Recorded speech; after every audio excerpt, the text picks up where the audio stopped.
All right, let's dive right into the absolute fireworks from the final T20 between India and New Zealand. Now, this wasn't just any old match. Nope. This was the final dress rehearsal before the T20 World Cup. And let me tell you, India didn't just make a statement. They shouted it from the rooftops. And this is where it all starts. Just look at that number, 271 for 5 in 20 overs. That's not just a good score. That is an absolute mountain of a total.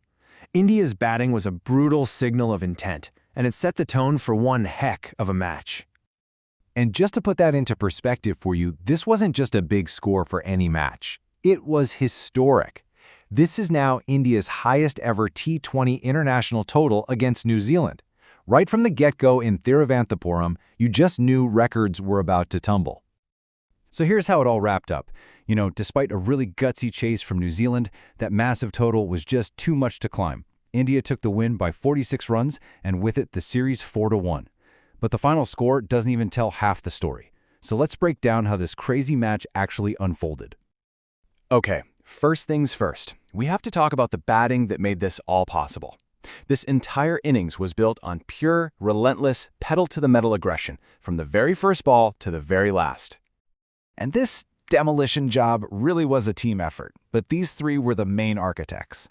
You had Ishan Kishan with a just breathtaking century, Captain Suryakumar Yadav hitting a record-breaking 50, and then Hardik Pandya coming in with that explosive finish.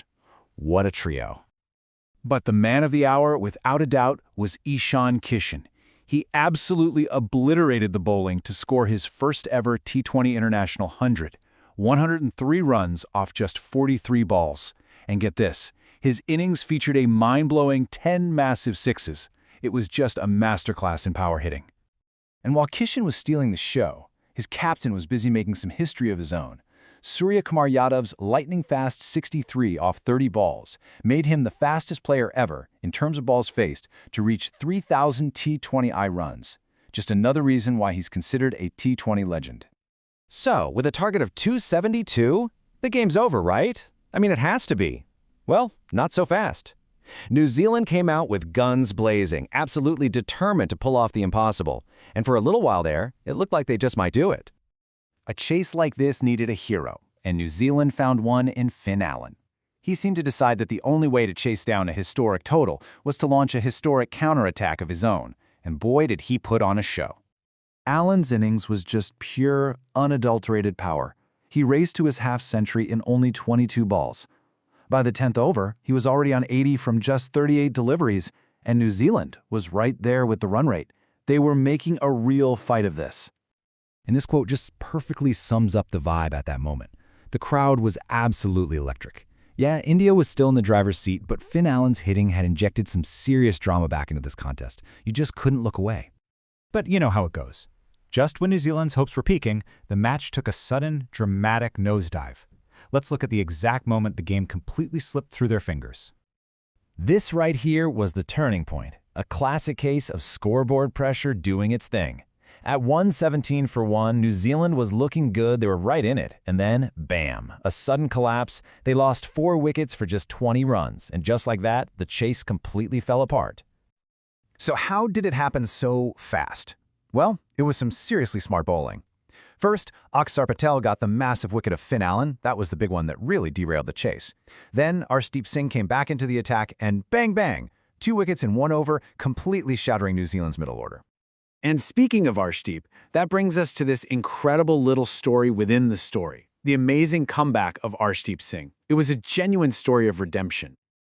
I mean, the turnaround was just unbelievable.